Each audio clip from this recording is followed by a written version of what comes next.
자, 누가복음 20장이 여러 가지 질문과 거기에 대한 답변으로 이루어졌다면 누가복음 21장 전체는 이제 그러니까 오늘부터 살펴보는 5절부터 끝까지는 예루살렘 멸망과 우주적인 종말에 대한 내용으로 전체가 이루어져 있습니다. 그러니까 두 가지예요. 예루살렘 멸망과 우주적인 종말, 예수님이 재림으로 오는 그 종말. 이 두 가지가 함께 나옵니다. 겹쳐져 있습니다. 그리고 이런 방식은 구약 성경에 나오는 예언의 방식과 맥을 같이 합니다. 구약 시대 선지자들도 예언을 할 때 이렇게 두 가지를 겹쳐서 이중적인 의미를 담고 있는 예언들을 하곤 했어요. 예를 들면 유다 말기 선지자들, 예레미야를 비롯한 이사야를 비롯한 선지자들이 심판을 예언할 때는 두 가지 의미가 있어요. 하나는 유다에 대한 심판, 바벨론이 쳐들어와서 성전이 파괴되고 예루살렘이 멸망하고 포로로 끌려가는 그 유다에 대한 심판이 있고, 또 하나는 더 나중에 올 최후 심판, 이게 같이 섞여 있고요. 또 구원과 회복에 대해서 선지자들이 예언할 때도 두 가지가 섞여 있어요. 하나는 뭐냐면 이스라엘이 이제 포로 생활에서 돌아와서 성전을 재건하고 예루살렘이 회복되는 그런 유다의 회복, 이스라엘의 회복을 내용을 담고 있으면서 또 더 나아가서는 궁극적으로 그리스도가 오시고 하나님 나라가 온전하게 이루어지는 것에 대한 예언. 이 두 가지 내용들이 같이 섞여 있단 말이죠. 근데도 이 둘이 같이 예언되는 이유는 뭘까요? 이 첫 번째, 즉 이스라엘의 심판과 회복이 더 나중 미래, 예수 그리스도가 오실 때 오는 구원과 심판을 예표하는 역할을 하기 때문에, 공통점이 있기 때문에 이 둘이 함께 예언되곤 했습니다.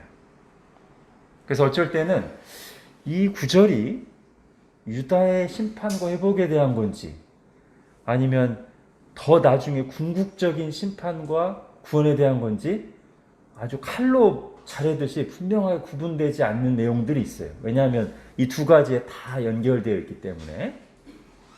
자, 오늘부터 살펴볼 이 21장, 즉 예수님께서 예루살렘에 임할 심판을 예언하시면서 더 궁극적으로 우주적인 종말까지 예언하고 계시는 이 내용도 그와 비슷한 구조라는 거예요. 두 가지를 같이 예언하시고, 그러면서 두 개가 약간 섞여 있고, 이 하나가 다른 걸 예표하는 기능도 하고, 그런 모습을 가지고 있다는 거죠. 둘 다 하나님의 심판이고, 둘 다 유혹과 시련이 있을 것이고, 둘 다 이 과정에서 택한 백성들을 향한 하나님의 은혜와 도우심이 있을 것입니다. 자, 이 정도로 이제 누가복음 21장 전체에 대한 내용을 대략 이해를 가진 뒤에 이제 각각의 내용을 살펴볼게요. 오늘은 첫 번째로 이 중에서 예루살렘 심판, 여기에 초점을 맞춰보겠습니다. 그래서 본문도 좀 이렇게 끊어서 가져왔어요. 예루살렘 얘기하다가 막 우주적인 종말 얘기하다가 이렇게 막 왔다 갔다 하기 때문에 예루살렘 심판에 대한 예언만 담고 있는 부분만 가져왔습니다. 그래서 5절, 6절과 20절부터 24절입니다. 자, 이제 본문을 보십시오. 5절부터. 자, 어떤 사람들이 지나가다가 이 성전의 화려한 모습에 감탄하며 예수님께 말했습니다. 자, 오늘 본문에는 어떤 사람들이라고 돼 있는데, 마태복음과 마가복음에는 제자들이라고 나와요. 그러니까 제자들인 것 같아요. 제자들이 예수님과 함께 가다가 이 성전, 최소 46년 이상 지어진, 그죠? 헤롯 성전이에요. 이 성전이 정말 웅장하고 화려하니까 새삼 감탄하면서 말했어요. 자, 오늘은 그 말의 내용이 아름다운 돌과 헌물로 꾸민 것에 대해서 말했다고 했는데, 마가복음에는 그 문장이 이렇게 나옵니다. 보소서, 이 돌들이 어떠하며 이 건물들이 어떠합니까? 이렇게 얘기했대요. 대단하지 않습니까, 주님? 와, 정말 이 성전 건물은 볼 때마다 와, 이렇게 제자들이 막 탄성을 자아내고 있는데, 근데 예수님이 뭐라고 그들을 향해 말씀하셨습니까? 6절에 너희 보는 이것들이 날이 이르면 돌 하나도 돌 위에 남지 않고 다 무너뜨려지리라. 여러분, 이 상황을 좀 머릿속에 한번 그려보세요. 제자들과 예수님 딱 가다가 제자들이 막 와 하고 있는데 갑자기 주님께서 성전의 철저한 파괴를 말씀하시잖아요. 이건 지금 제자들이 그 감동하고 있는 분위기에 갑자기 찬물을 확 끼얹는 그런 상황이죠. 그러니까 복음서에서 이런 모습이 몇 번 나옵니다. 즉 사람들의 잘못된 기대와 생각에 대해 예수님이 전혀 다른 말씀과 행동을 하시는 그런 모습이 성경에 몇 번 나와요. 예를 들면 마가복음 1장에 이제 막 예수님께서 치유 사역을 시작하시자 다음날 막 사람들이 아침부터 몰려옵니다. 제자들은 그것에 막 흥분해가지고 기대에 부풀어서 주님, 모든 사람들이 주님을 찾습니다. 근데 예수님은 그날 아침 일찍 일어나서 새벽 기도를 하셨고 방향을 딱 정하셨죠. 그래서 제자들이 흥분해서 와서 주님, 모두가 주님을 찾습니다. 근데 예수님 뭐라고 하시죠? 우리가 다른 마을로 가자. 전도하러 왔다. 제자들은 아마 그때 헐 했을 겁니다. 그렇죠? 그런가 하면 우리가 지금 보고 있는 이 부분들, 복음서 후반부에 보면 로마 제국으로부터 해방을 기대하며 호산나 하고 예수님을 환영했던 군중들.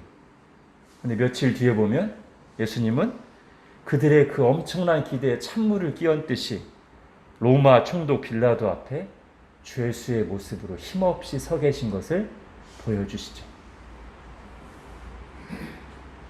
그리고 오늘 말씀, 성전의 화려하고 웅장함에 감탄하는 주님 이것 좀 보세요 하는 제자들에게 그것은 때가 되면 돌 하나도 돌 위에 남지 않고 철저하게 파괴될 것이다.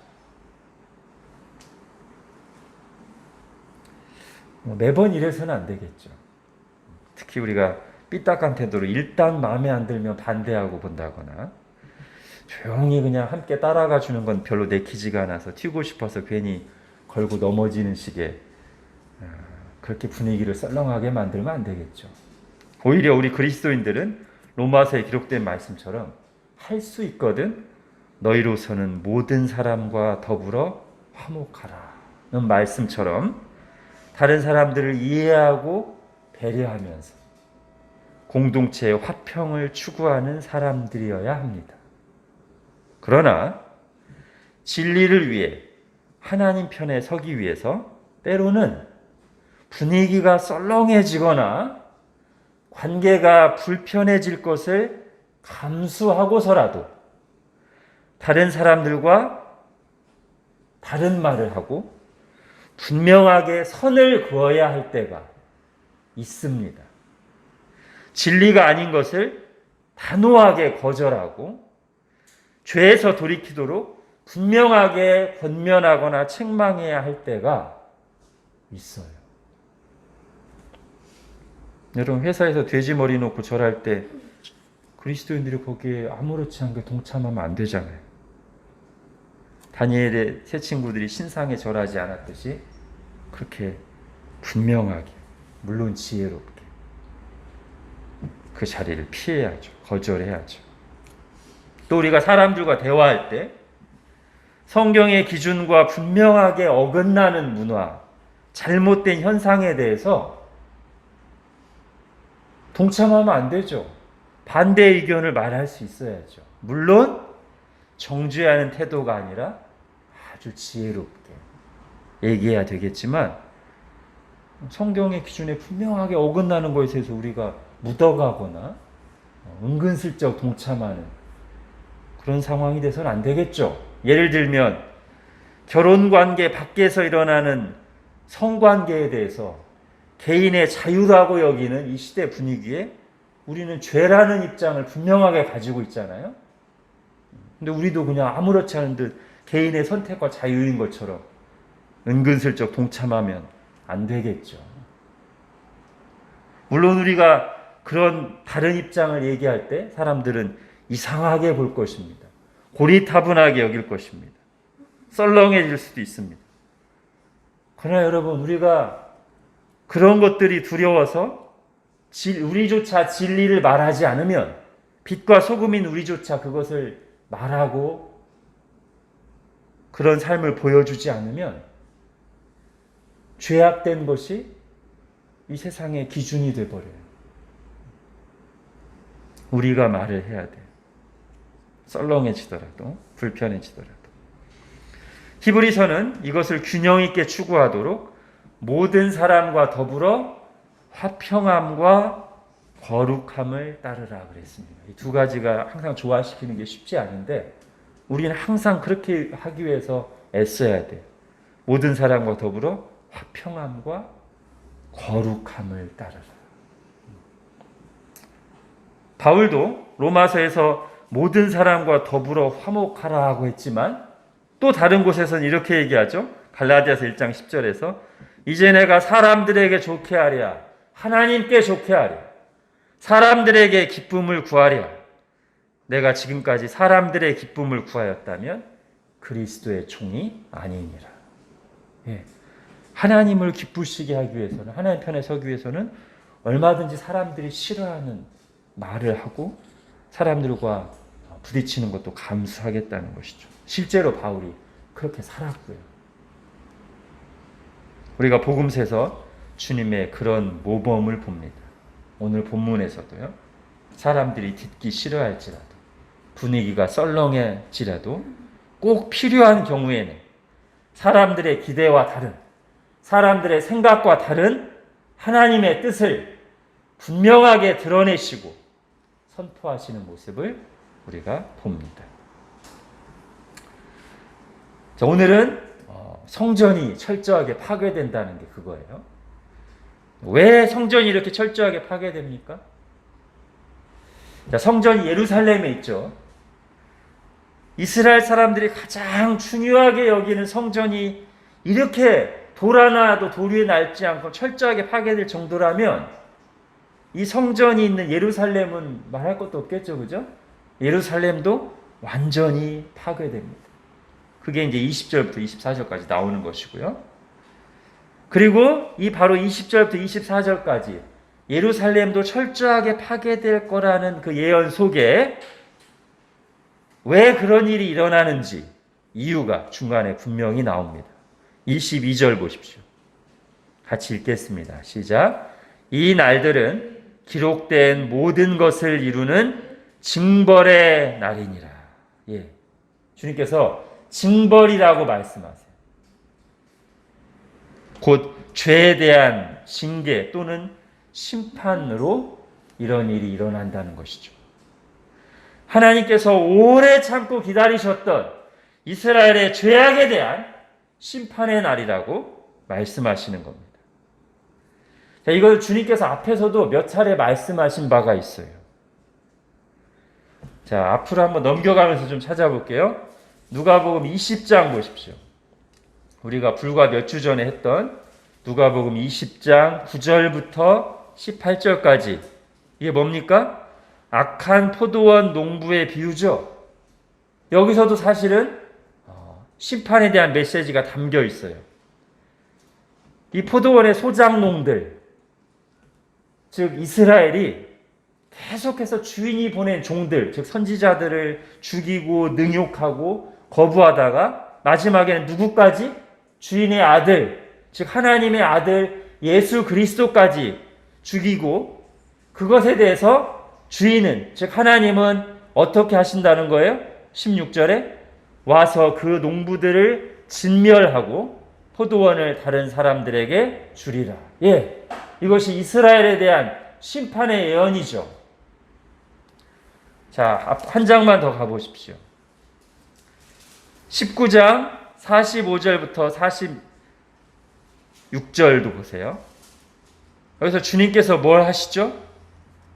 바로 오늘 그 돌 하나도 돌 위에 남지 않겠다고 예언하신 그 성전에 들어가니까 성전에서 장사하는 자들, 돈 바꾸는 자들로 이 성전이 기도하는 곳이 아니라 강도의 소굴이 되어버렸다는 것이죠. 그래서 주님께서 상을 뒤집어 엎으시며 채찍을 휘두르시며 쫓아내시죠.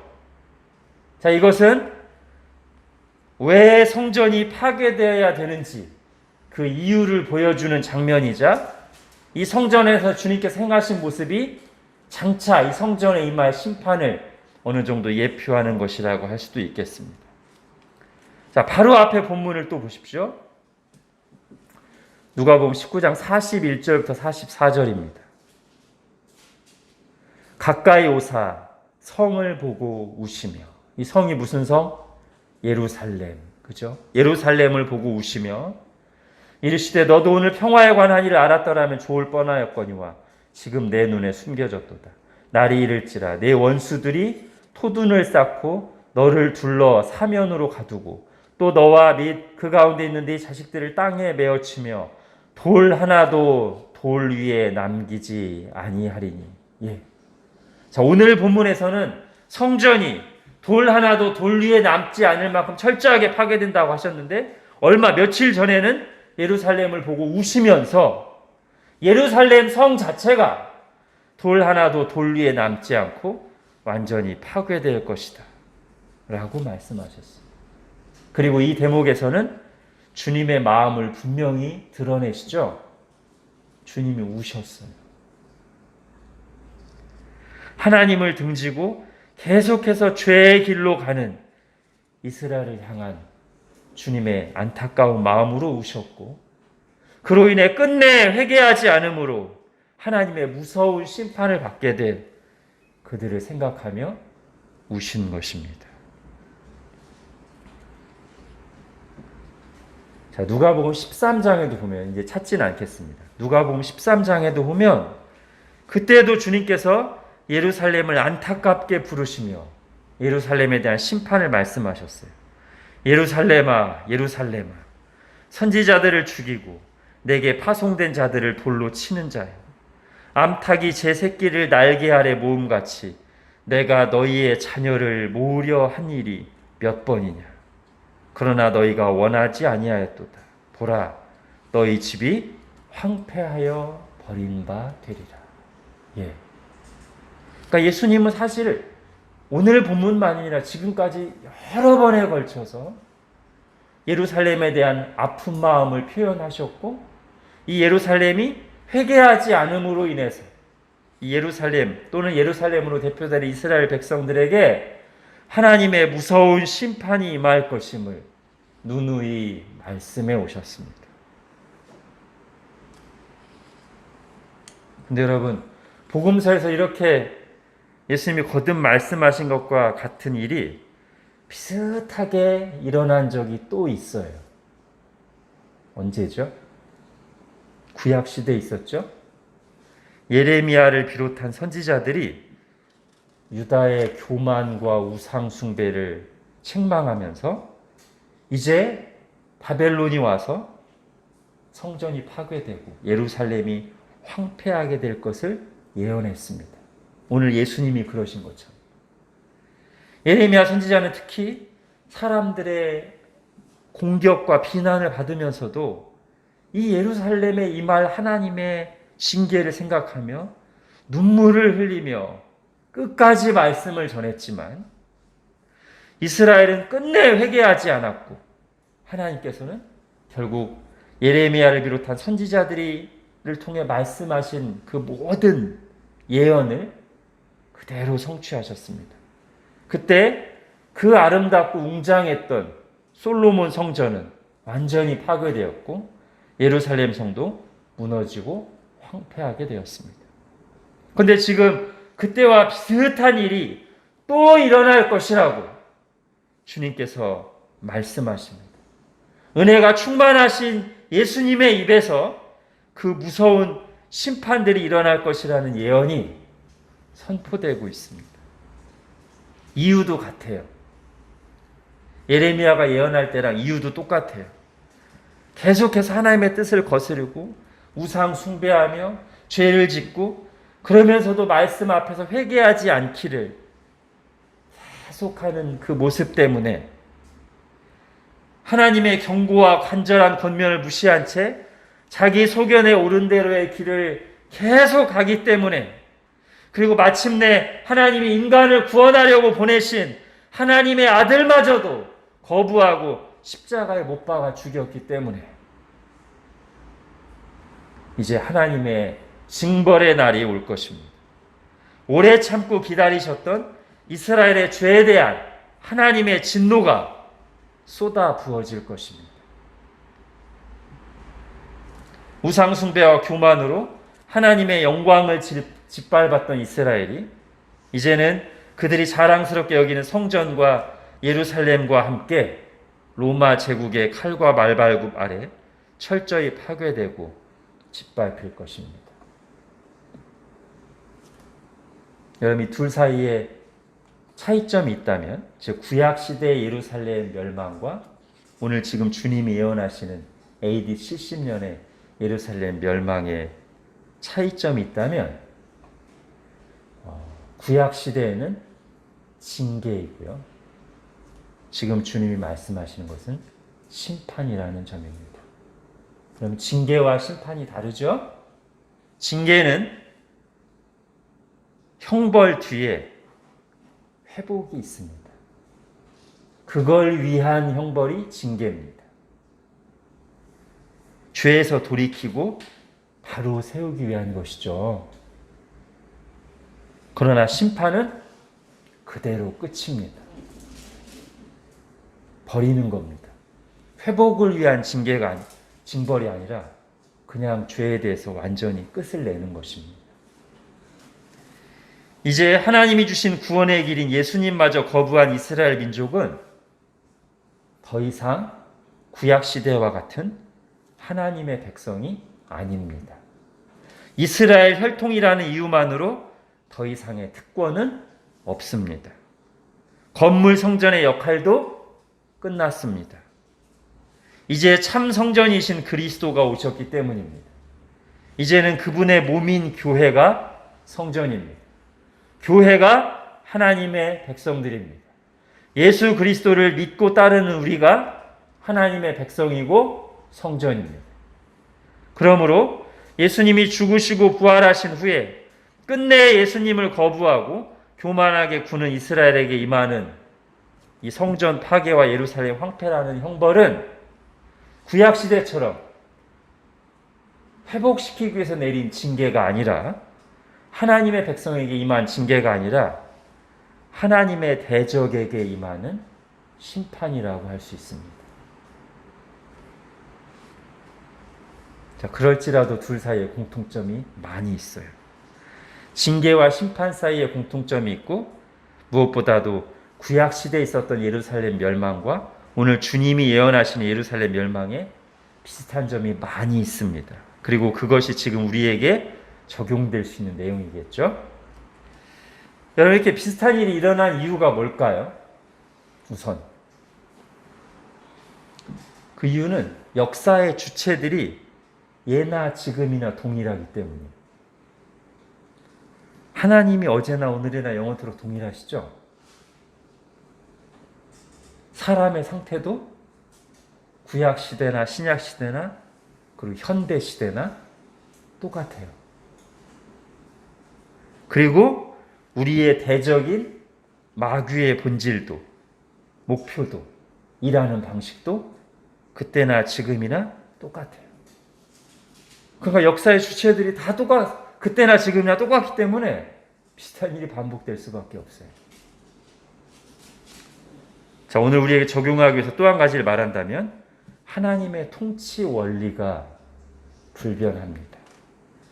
징계하시고 심판하시는 원리, 죄를 다루시는 하나님의 통치 원리가 똑같아요. 자, 두 가지를 생각하려고 합니다.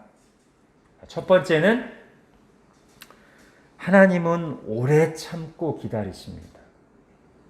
그러나 계속 회개하지 않을 때 어느 순간 갑자기 징계 또는 심판이 임합니다. 여러분, 하나님은 정말 많이 봐주세요. 제가 성경을 봐도 그렇고요, 저를 봐도 그렇습니다. 여러분 어떻습니까? 하나님은 정말 오래 참으시는 게 맞는 걸 경험합니다. 정말 긍휼이 많으시고요, 또 용서하시고 또 용서해 주시고요, 많이 봐주십니다. 여러분, 우리가 아까 앞에 본문을 쭉 거슬러 가면서 살펴봤던 누가복음에서도 그게 나오잖아요. 악한 포도원 농부의 비유에서도 종들을 계속 보내시잖아요. 사실 웬만한 주인은 한 번 종을 보냈는데 감히 내가 보낸 종한테 세금을 내기는커녕 종을 때리고 능멸해서 보내? 이놈들 하고 당장 가서 할 텐데 또 보내고 또 보내고 또 보내고 마지막에는 아들까지 보내시잖아요. 그런가 하면 아까 누가복음 13장에도 암탉이 제 새끼를 날개 아래 모음같이 내가 너희의 자녀를 모으려 한 일이 몇 번이냐? 몇 번이나 내가 너희들을 참고 인내하고 기다리면서 계속 너희들에게 돌아오라고 말했더냐? 이렇게. 하나님은 많이 봐주세요. 여러분, 이걸 잘못 이해하면 안 됩니다. 하나님이 쪼잔한 분이 아니시기 때문에 우리의 웬만한 죄는 넘어가신다는 그런 말이 아니에요.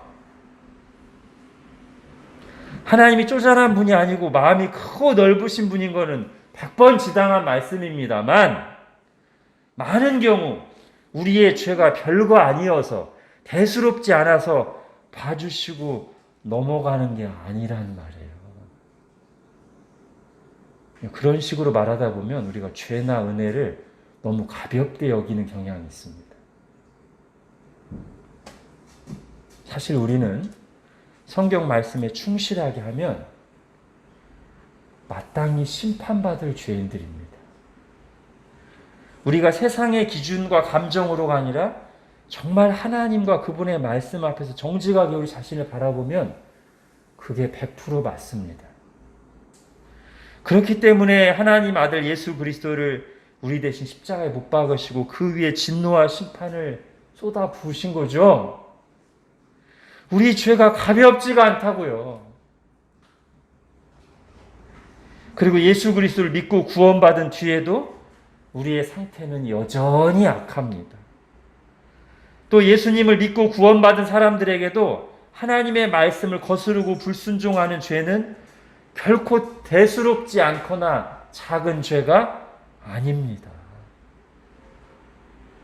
하나님을 사랑하고 이웃을 사랑하며 살지 않는 것을 대수롭지 않게 여기는 사람은 하나님의 기준이 아니라 세상 기준으로 살고 있는 거예요.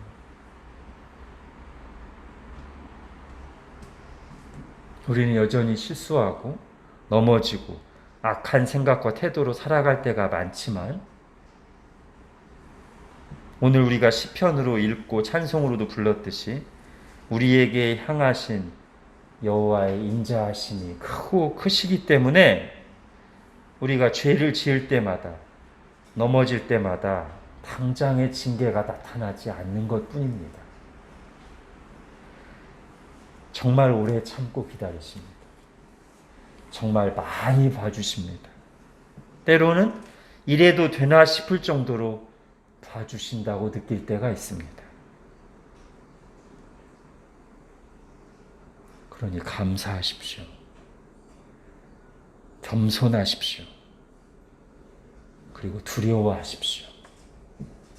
당장의 징계가 없다고 해서 하나님께서 하나라도 우리의 죄를 모르시거나 그대로 내버려 두시는 분은 아니시기 때문입니다.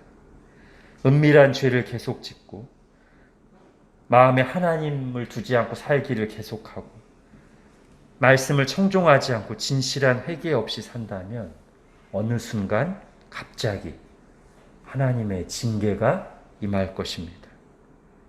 그리고 그 징계는 매우 무섭습니다. 두 번째, 이거와 연관해서요.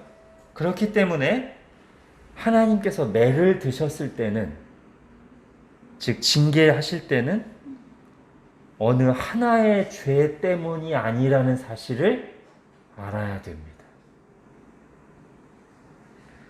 자, 제가 지금 방금 앞에서 징계나 심판이 언제 발생한다고 했죠?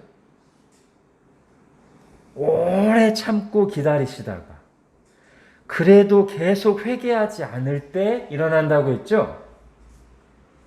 자, 마지막에 어떤 죄가 결정적인 역할을 하긴 합니다.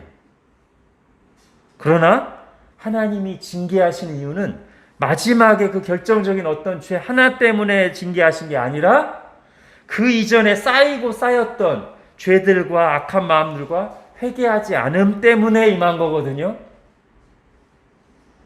비유컨대 오랫동안 교만의 게이지가 차오르고 차오르다가 마지막에 어떤 지점에서 터진 거예요. 즉 냉각시키는 일 없이, 냉각시키는 건 진실한 회개예요. 냉각시키는 일 없이 70도, 80도, 90도, 95도 오르고 있다가 마지막에 어떤 일로 100도가 돼서 끓게 되고 그때 징계가 임한 거란 말이죠. 그리고 많은 경우 이렇게 게이지가 차오르는 이 죄의 본질은 교만입니다. 교만이 우리로 하여금 하나님 말씀을 가볍게 여기게 하고 죄를 대수롭지 않게 여기며 짓게 하고 자기 고집대로 하게 하고 말씀을 들으면서도 돌이키지 않게 하고 지적이나 경고를 받아도 회개하지 않고 계속 하도록 하기 때문에 이 교만이 우리의 이 심판, 징계 게이지를 오르게 하는 주범이에요. 예루살렘 멸망을 가져온 이스라엘의 죄의 핵심도 교만이고요. 예수님과 갈등한 종교 지도자들의 죄의 핵심도 교만이에요. 여러분, 그렇기 때문에 어떤 결정적인 죄가 드러나고 그로 인해 하나님의 징계를 받을 때 그 마지막에 드러난 죄만 회개하면 되는 게 아니라는 겁니다. 그러면 위험합니다. 방금 말했듯이 마지막에 겉으로 드러난 결정적인 죄만, 즉 100도를 딱 채운 죄만, 그것만 문제가 아니라 그 전에 하나님께서 오래 참고 기다리실 때 70도, 80도, 90도에 이르게 한 그 죄들이 있고 그 죄의 본질인 교만이 있다는 거예요. 그걸 깨닫지 못하고 회개하지 않고 그냥 드러난 죄, 사람들에게 보인 어떤 결정적인 그 죄만 회개하고 넘어가면 왜 내게 이런 일이 일어났는가를 하나님 앞에 정말 정직하게 살피고 그동안의 교만과 잘못된 신앙생활을 전반적으로 회개하지 아니하면 또 얼마 지나지 않아 비슷한 일을 반복하기 쉬워요.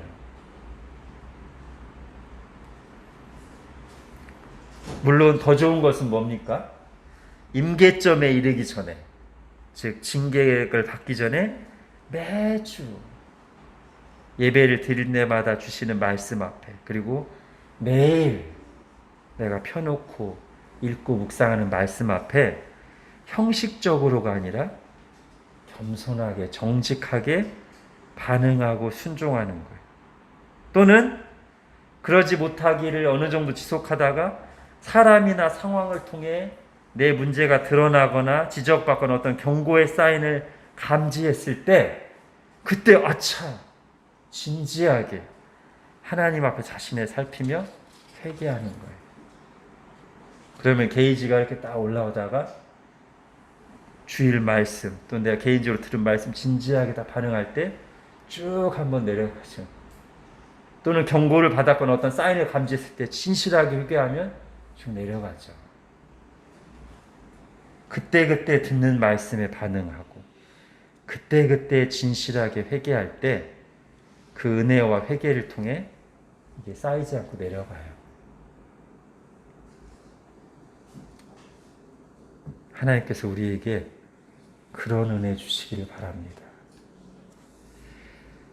더더욱 좋은 것은 쌓였다 씻었다 쌓였다 씻었다 하는 게 아니라 그 씻긴 그 자리에, 교만과 우상이 씻겨간 그 자리에 하나님의 말씀과 함께 하나님의 마음이 임해서 내가 지금 이렇게 살면 안 되지.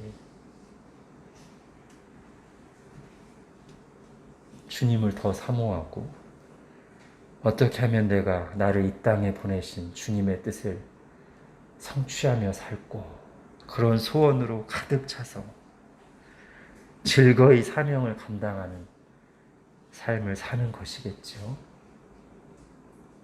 하나님께서 우리에게 그런 은혜를 더 풍성하게 주시기를 바랍니다. 기도하겠습니다.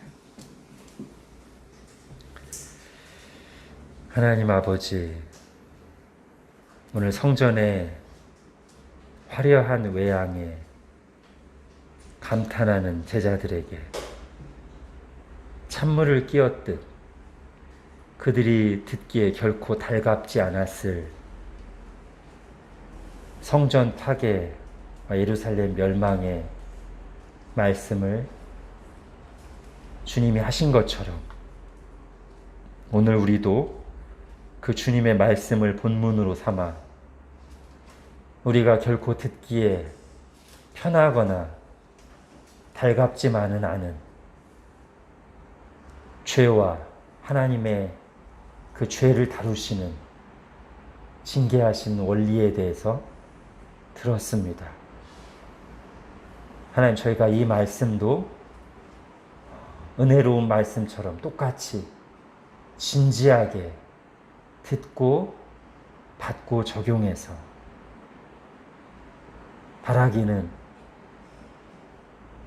징계를 받기까지, 그 지경에 이르기까지 우리의 교만과 은밀한 죄악을 회개 없이, 진실한 회개 없이 계속하는 삶을 살지 않게 하여 주시고, 매주 말씀을 들을 때마다, 그리고 매일 성경을 읽고 묵상할 때마다, 주님 앞에 기도할 때마다 형식적으로가 아니라 진실하게 말씀 앞에 회개하고 반응하고 순종함으로써 징계로 나아가는 것이 아니라 오히려 세상에 물들었던, 영향받고 있던 우리 마음이 깨끗해지고 우리 속에 거룩한 소원이 차올라서 주님의 심정을 가지고 이 어두운 세상에서 주님께서 나를 이 땅에 보내신 그 이유를 생각하며 내게 주신 위치에서 사명을 즐거이 그리고 충성스럽게 감당하는 삶을 살아가는 저희 모두가 되게 하여 주옵소서. 예수님의 이름으로 기도합니다. 아멘.